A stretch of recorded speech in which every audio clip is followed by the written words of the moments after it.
សួស្តីអ្នកទាំងអស់គ្នាស្វាគមន៍មកកាន់វីដេអូរបស់ខ្ញុំបន្តទៀតអញ្ចឹងនៅក្នុងវីដេអូនេះខ្ញុំនឹងមកបង្ហាញប្រព័ន្ធជំនាញនឹងនិស្សិតដែលគាត់ទើបឡើងមកពេញដំបូងហើយគាត់ត្រូវប្រុងប្រយ័ត្នអីខ្លះហើយគាត់ត្រូវស្គាល់ទៅត្រៀមអីខ្លះអញ្ចឹងទីមួយគឺប្រព័ន្ធជំនាញនឹងការធ្វើដំណើរតាមផ្លូវអូខេអញ្ចឹងគាត់ទីមួយត្រូវចេះមើល map យើងមកដំបូងយើងស្គាល់ថាទីតាំងនឹងនៅផ្លូវណាផ្លូវណីទេអញ្ចឹងវាសំខាន់គឺយើងត្រូវចេះមើល map នេះហើយបើអាចការមើល map នឹងដែរនេះសូមប្រាប់ផ្ញើថាកុំជិះម៉ូតូបតាមើលបតាព្រោះវាអាចនឹងគ្រោះថ្នាក់ទី2អាចនឹងប៉ូលីសចាប់នេះអញ្ចឹងយើងប្រុងប្រយ័ត្នយើងបើអាចជិះ2នាក់ទៅអ្នកក្រោយគាត់ជួយមើល map ទៅយើងអ្នកដប់គាត់ទៅឬក៏បើយើងជិះមិនឯងទេយើងឆុំម៉ូតូសិនទៅហើយចាំយើងមើល map ហើយចាំជិះទៅមុខទៀតនេះតែខាតកុំជិះម៉ូតូបតាកាន់ទូរស័ព្ទមើលបតាវាអាចនឹងគ្រោះថ្នាក់អូខេ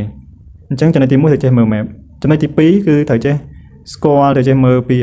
ភ្លើងសញ្ញាចរាចរណ៍នេះទី3ត្រូវស្គាល់អំពីផ្លាកសញ្ញាចរាចរណ៍នេះអញ្ចឹងតាមផ្លូវនីមួយៗគេបិទពីផ្លាកសញ្ញាចរាចរណ៍ជាច្រើននេះហើយផ្លូវណាដែលអាចត្រឡប់ក្រោយបានផ្លូវណាដែលអាចបត់ឆ្វេងបានណាហើយផ្លូវឯកទេសផ្លូវយ៉ាងទៅអញ្ចឹងយើងត្រូវស្គាល់អំពីអស់ហ្នឹងដែរណាដើម្បីជិះទៅកុំឲ្យមានបញ្ហាគ្រោះថ្នាក់កើតឡើងឬក៏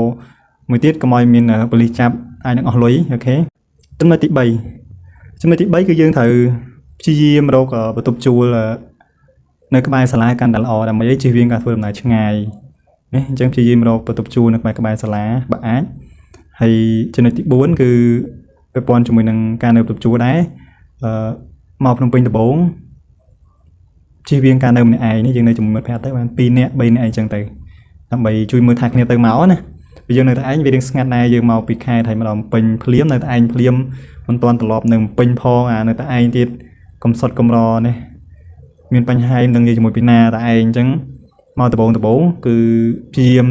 កុំនៅតែឯងយើងនៅជាមួយមិត្តភក្តិទៅម្នាក់ពីរនាក់ទៅហើយណាមួយយើងអាចជួយសេលគ្នាក្នុងការ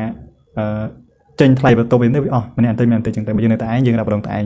ដល់ពេលទៅមុខទៀតចាំយើងគិតទៀតនេះយើងនៅពេញស្គាល់ទីតាំងច្រើនឬក៏យើងនៅពេញយូរទៅយើងស៊ាំអាការនៅទីក្រុងនឹងចាំយើងគិតគូរបន្តទៀតតែគាត់មកដំបូងគឺយើងកុំនៅតែឯងចំណុចមួយទៀតគឺពាក់ព័ន្ធជាមួយនឹងការសេពគុកមិត្តភក្តិអញ្ចឹងយើងមកភ្នំពេញគឺច្រើននេះមនុស្សច្រើនប្រមូលផ្ដុំច្រើនគ្រប់ខេត្តក្រុងនេះហើយមនុស្សមានគ្រប់ប្រភេទអញ្ចឹងការរាប់អានក៏ត្រូវប្រុងប្រយ័ត្នដែរនេះអ្នកណាដែលអាចរាប់បានក៏រាប់អានបានអ្នកណាដែលមិនរាប់បានទេក៏អត់ទៅហើយការរាប់អានមិត្តភក្តិហ្នឹងគឺយើងប្រុងប្រយ័ត្ននេះយើងតាំងពីដើមមកគឺបែបហ្នឹងយើងត្រូវប្រយ័ត្នវាថាបើសិនបើយើងរាប់អានមិត្តភក្តិត្រូវជីវិតយើងអាចថាជោគជ័យសឹងតែ 40-50% ហើយតែបើយើងរាប់អានមិត្តភក្តិខុស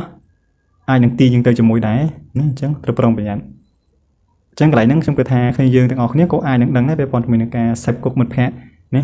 យើងសេពគុកអ្នករៀនអាចនឹងយើងទៅរៀនជាមួយគេយើងសេពគុកអ្នកដើរលេងបើយើងអត់ចេះគ្រប់គ្រងអារម្មណ៍ទេទៅដើរលេងជាមួយគេអញ្ចឹងអញ្ចឹងចំណុចហ្នឹងគឺយើងត្រូវប្រុងប្រយ័ត្នក្នុងការសេពគុកនេះហ្នឹងហើយមិនមែនថា